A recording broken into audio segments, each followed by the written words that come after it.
എല്ലാവർക്കും എൻ്റെ യൂട്യൂബ് ചാനലിലേക്ക് സ്വാഗതം. ഇന്ന് നമ്മളൊരു വെറൈറ്റി വീഡിയോ ആയിരുന്നു. വേറെ ഒന്നുമല്ല, പുതിയ DJI SC Mini 2 ആയിട്ടാണ് നമ്മൾ വന്നിരിക്കുന്നത്.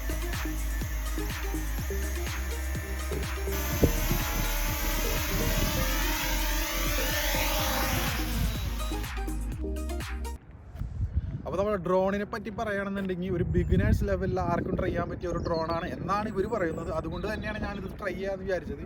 ഞാൻ ഇതിനു മുമ്പ് ഡ്രോൺ ഓപ്പറേറ്റ് ചെയ്തിട്ടുള്ള ഒരാളല്ല. അതുകൊണ്ട് ഈ ഡ്രോൺ എൻ്റെ ഫസ്റ്റ് എക്സ്പീരിയൻസ് എങ്ങനെയുണ്ടെന്നുള്ളത് നമുക്ക് കാണാം. ഇത് ഓപ്പറേറ്റ് ചെയ്യുന്നത് ക്രാഷ് ചെയ്യുമോ അതോ പറഞ്ഞതുപോലെ ഒരു ബിഗിനേഴ്സിന് ഓപ്പറേറ്റ് ചെയ്യാൻ പറ്റുമോ നമുക്ക് ഇന്ന് കണ്ടുപിടിക്കാൻ പറ്റും.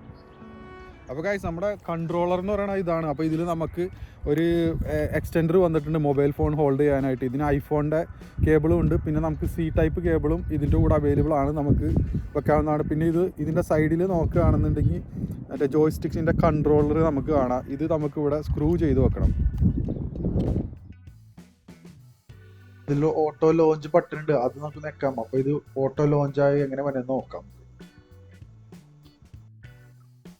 അപ്പോൾ നമ്മുടെ ഡ്രോണ് നമ്മൾ പറന്നങ്ങോട്ട് ഉയർന്നേക്കാണ്. അപ്പോൾ നമുക്കിതൊന്ന് കൺട്രോൾ ചെയ്തേക്കാം. നമ്മൾ ഈ ഫോണിൽ നോക്കുകയാണെന്നുണ്ടെങ്കിൽ നമുക്ക് ഇതിൻ്റെ വ്യൂ ഒക്കെ ഒന്ന് കാണാൻ പറ്റും. ഇതിൻ്റെ ക്യാമറ, ഫ്രണ്ടിൽ ക്യാമറ ഉണ്ട്. അപ്പോൾ ക്യാമറയിൽ കൂടെ നമുക്ക് വ്യൂ കാണാം. ഞാൻ ഇതിലിപ്പോൾ അത് വീഡിയോ റെക്കോർഡ് ചെയ്തിട്ടില്ല.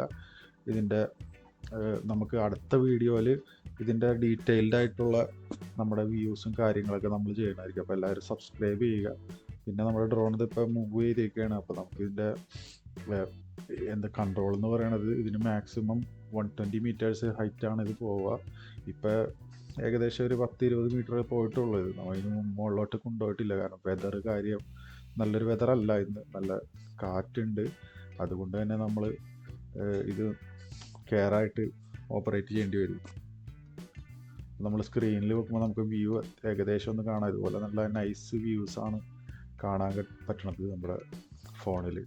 അപ്പം നമുക്ക് ഇതുപോലത്തുള്ള നല്ല ഏരിയൽ ഷോട്ട്സൊക്കെ എടുക്കാൻ നല്ലതാണ്.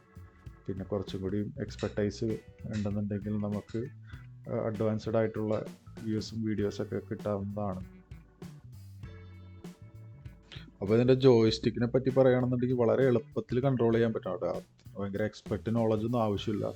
നമ്മുടെ സാധാരണ നമ്മളിത് ഗെയിമൊക്കെ കളിക്കണ പോലെ ലെഫ്റ്റിലോട്ട് മൂവ് ചെയ്യാനായിട്ട് ലെഫ്റ്റിലോട്ട്, പിന്നെ ഫോർവേഡ് ചെയ്യാൻ ഫോർവേഡായിട്ട്, അങ്ങനെ എളുപ്പത്തിലാണ് ഇതിൻ്റെ ജോയ്സ്റ്റിക്സൊക്കെ കൺട്രോൾ ചെയ്തിരിക്കുന്നത്. അതുകൊണ്ട് തന്നെ നമുക്ക് വലിയതായിട്ട് ഇതിൽ പഠിക്കാനൊന്നുമില്ല. ഞാൻ തന്നെ ഇപ്പോൾ ഓൺലൈനിൽ 2 വീഡിയോസ് കണ്ടിട്ടാണ് ഇതെങ്ങനെയാണ് അതിൻ്റെ ഒരു ഓപ്പറേഷൻ എന്നുള്ളത്. പിന്നെ ഡ്രോൺ എന്ന് പറയുന്നത് നമ്മൾ ടേക്ക് ഓഫ് ചെയ്താൽ തന്നെ ഓട്ടോമാറ്റിക് ഇത് എയറിൽ നിൽക്കുന്നതാണ്. അതുകൊണ്ട് തന്നെ നമുക്ക് കാര്യമായിട്ടുള്ള ഒരു ഇതിനെപ്പറ്റിയുള്ളൊരു എക്സ്പെർട്ടൈസ് ആവശ്യമില്ല.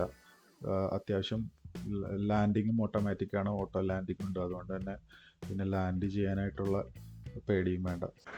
അപ്പോൾ നമ്മുടെ ഓട്ടോ ലാൻഡിങ് ചെയ്യണ ഒരു വിഷ്വലാണ് ഇപ്പോൾ കണ്ടുകൊണ്ടിരിക്കുന്നത്. അപ്പോൾ ഇത് ഓട്ടോമാറ്റിക്കാണ്. നമ്മൾ അവിടുത്തെ ക്ലിക്ക് ചെയ്യുക, അപ്പോൾ അത് ലാൻഡ് ചെയ്യും. ഈ കഴിഞ്ഞ് നല്ല കാറ്റ് കൂടുതലാണ്. അതുകൊണ്ട് കൂടുതൽ നേരെ ടെസ്റ്റ് ചെയ്യാൻ പറ്റിയില്ല. കാരണം ഡ്രോണ് നമ്മുടെ കൺട്രോളിൽ നിൽക്കണുണ്ടായിരുന്നില്ല. അതുകൊണ്ട് പെട്ടെന്ന് തന്നെ ലാൻഡ് ചെയ്യിച്ചു. നല്ലൊരു വെതർ നന്നായിട്ടുള്ളൊരു ദിവസം നോക്കി ഇനി ഒന്നും കൂടി ടെസ്റ്റ് ചെയ്യണം. ഇന്ന് വെയിലും കുറവാണ്. വെതറിൽ വെയിലാണെന്ന് കാണിച്ചെങ്കിലും ആകെപ്പാടി ഒരു ഇരുണ്ട് മൂടി നിൽക്കുന്ന ഒരവസ്ഥയാണ്.